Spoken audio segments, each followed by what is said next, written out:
When I was little, a faint and bittersweet scent drifted from my grandfather's medicine cabinet. He told me it came from the herb honeysuckle and always brewed it into tea for clearing heat in summer.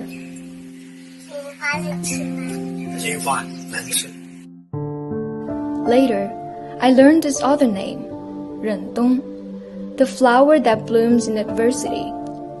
Looking back, that scent may have quietly pointed me toward the path I walk today.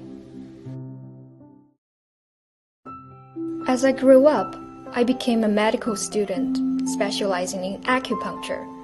Step by step, I moved slowly but steadily to my dream. But sometimes I wondered, why do I study Chinese medicine? Can it still matter today? After graduation, I became a doctor. Wearing the white coat, I felt the weight of responsibility, but the questions lingered. Then one day, I saw my name on the 20th China medical team to Zimbabwe. I fell into silence. The designation was an honor and a calling. At the time, my daughter was only 1 year old. I would be setting off to the distant Africa, leaving her behind. My heart ached, but I knew that I must set examples before teaching her courage.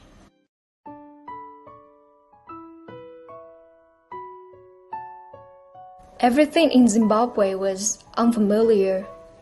New language, tough conditions, scarce resources. But what struck me was the anticipation in patients' eyes. The locals were curious but skeptical about Chinese medicine. Among them, Kioniso was typical. He was a stroke patient who had lost movement in his hand. He tried much, but nothing worked, and came to me with doubt. At the first acupuncture session, he was visibly uneasy. I reassured him with simple English and gestures. After a moment's hesitation, he agreed to try. Minutes later, he moved his fingers slightly and said, surprised, "It feels better." After 2 sessions, his hand regained mobility. He hugged me with overjoy and said, "Chinese magic."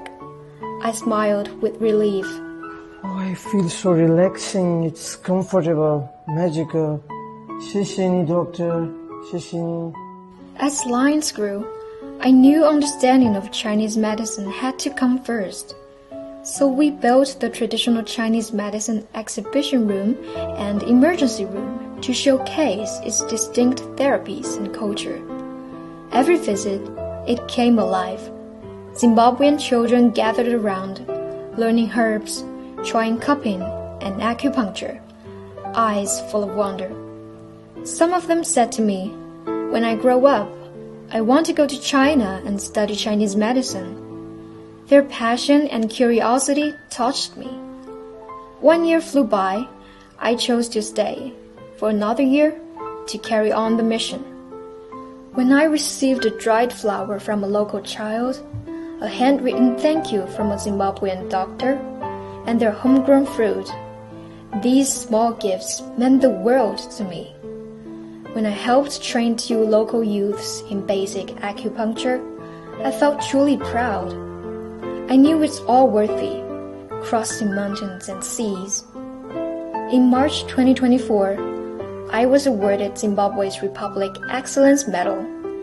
As the Minister of Health of Zimbabwe said, Dr. Hu brought not only medical skills, but China's friendship.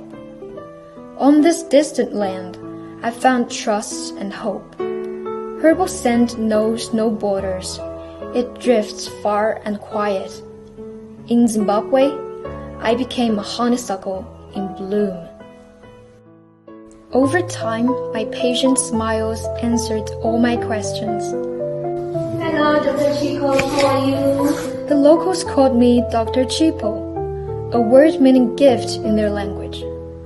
To me, it was the most heartfelt trust. When my 2-year mission ended, I knew it wasn't the end, but a new beginning. the next one to bloom somewhere in the world will be you. Hopefully, my story will be your answer.